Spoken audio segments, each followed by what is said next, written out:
Hi everyone. Welcome to the channel. Now I will show and tell you how to copy a link to a YouTube video. Please subscribe to the channel. Watch this video to the end. Like it. Let's get started. To do this, we need to go to the YouTube app. Then on the main page, we'll find the video we want to copy. Let's say I like this one. We can click on these three dots right here. And there's share. Click here, click copy link. Now we can copy the link. We can go to any social networking site. Or we can paste it into our notes, and the person can click on it. We can also go to this video, pause it, close it here. And right here is where the likes and dislikes are.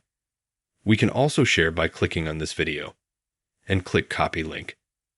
This is the simple way to copy a link to absolutely any YouTube video. But if you helped and liked this video, you can put a like, subscribe to the channel. Thank you very much for watching.